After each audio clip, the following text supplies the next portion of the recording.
दुनिया में नौकरियां रोजी का जरिया होती हैं, लेकिन शुमाली कोरिया में कुछ नौकरियां ऐसी भी हैं जिन पर मामूली सी कोताही आपकी जान ले सकती है। जी हाँ, शुमाली कोरिया में कुछ पेशे मौत के साए तले किए जाते हैं, जहां एक गलत कदम, एक मशकूक नज़र या एक गलत जुमला आपको गोली का निशाना बना सकता है। आइए जानते हैं इन खतरनाक नौकरियों के बारे में। तो वीडियो पर जाने से पहले तमाम नए आने वाले दोस्तों से गुजारिश है, यूट्यूब पर मौजूद हमारा चैनल उमैर इन्फो सब्सक्राइब करें और साथ में बेल आइकन पर क्लिक करें ताकि आने वाली हर नई वीडियो की नोटिफिकेशन आपको मिल सके। तो चलते हैं वीडियो की तरफ। नंबर 1, चावल गिनने वाले अहलकार। नॉर्थ कोरिया में चावल सिर्फ एक खुराक नहीं बल्कि रियासती खजाना है। चूंकि मुल्क में खुराक की किल्लत आम है, इसीलिए हुकूमत चावल को फौज, सरकारी अहलकारों और ख़ास शहरियों में मखसूस मकदार में तकसीम करती है।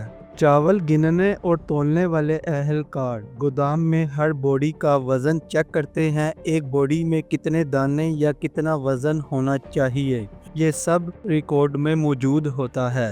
अगर वज़न में ज़रा सी कमी या ज़्यादती हो जाए तो फ़ौरन चोरी का इल्ज़ाम लग सकता है। बाज़ औक़ात ये कमी सप्लाई चेन में कहीं और होती है, मगर इल्ज़ाम बराह रास्त अहलकार पर आता है और इसका भयानक अंजाम होता है अवामी फांसी या गोली मारने की सज़ा। बाज़ को जबरी मुशक्क़ती कैंपों में भेज दिया जाता है, जहां जिंदा वापस आना मुश्किल होता है। नंबर 2, पत्थर पॉलिश करने वाले वर्कर्स। नॉर्थ कोरिया में सरकारी इमारत, यादगारें और मुजस्मे खास किस्म के पत्थरों से बनाए जाते हैं। ये काम मुल्की वक़ार की अलामत समझा जाता है।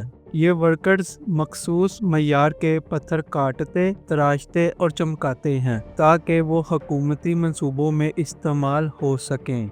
पत्थर में मामूली नुक्स या गलत तराश फराश को रियासती असासे की बर्बादी समझा जाता है। अगर कोई वर्कर पत्थर ज़ाया कर दे तो इसे दुश्मन रियासत करार दिया जा सकता है और इसका अंजाम कई बार ऐसे वर्कर्स को गायब कर दिया जाता है या कुछ को फांसी और कुछ को उम्र भर के लिए कानकुन कैंप में भेज दिया जाता है। नंबर 3, हजाम और हेयर ड्रेसर। जी हाँ, नॉर्थ कोरिया में बाल काटने के सिर्फ 28 मंजूर शुदा स्टाइल हैं, मर्दों ख़वातीन के लिए अलग अलग। ये कानून सिर्फ फैशन कंट्रोल नहीं बल्कि शहरियों की सोच और शनाख्त को काबू में रखने का तरीका है। हजाम या हेयर ड्रेसर को सिर्फ सरकारी मंजूर शुदा स्टाइल काटने की इजाज़त है। अगर वो गैर मंजूर शुदा स्टाइल काटे या मगरबी फैशन अपनाए तो ये बगावत समझा जाता है।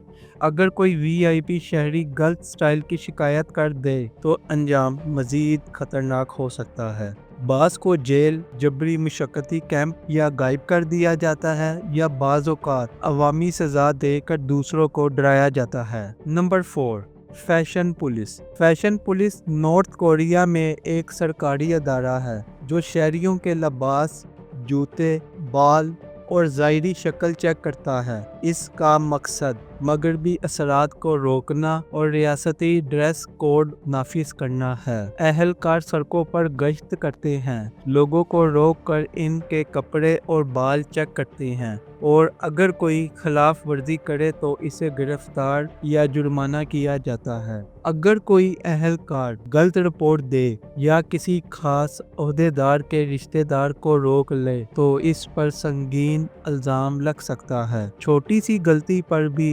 इख्तियारात के गलत इस्तेमाल का मुकदमा बनाया जा सकता है और इसका नतीजा जेल या जबरी मुशक्कत। बाज़ केसेस में सरेआम सज़ा या गोली मारने का वाक़या भी हुआ है। नंबर 5, बैंकर्स और मालियाती अहलकार। नॉर्थ कोरिया में बैंक और मालियाती अदारे मुकम्मल तौर पर रियासत के कंट्रोल में हैं। यहाँ के अहलकार हुकूमत का पैसा संभालते हैं और गैर मुल्की करेंसी की लेन देन भी इनके ज़िम्मे होती है। बैंकर्स रोज़ाना लाखों वॉन और डॉलर्स की गिनती और ट्रांजैक्शन करते हैं। ایک غلط ٹرانزیکشن یا رقم میں کمی فوراً غداری کے زمرے میں آتی ہے۔ غیر ملکی کرنسی کی اسمگلنگ یا بلیک مارکیٹ میں لین دین موت کے مترادف ہوتا ہے، اور اس کا انجام ایسے کئی بینکرز کو کرنسی دھوکہ دہی پر گولی مار دی گئی، کچھ کو عوامی عدالت میں پیش کر کے مثال بنایا گیا۔ ان سب نوکریوں میں ایک چیز مشترک ہے، یہ صرف روزگار نہیں بلکہ ریاستی وفاداری کا امتحان ہے۔ یہاں غلطی کا مطلب نوکری ختم ہونا نہیں بلکہ زندگی کا خاتمہ ہے۔ نارتھ کوریا میں ملازمت کا اصل مطلب ہے حکم ماننا، چاہے کچھ بھی ہو۔ ویڈیو اچھی لگی ہو تو اس کو لائک کریں، کومنٹ کریں، شیئر کریں اور ہمارے یوٹیوب چینل کو سبسکرائب کریں۔ تب تک کے لیے اپنے میزبان عمیر عتیق کو دے اجازت۔ اللہ نگہبان۔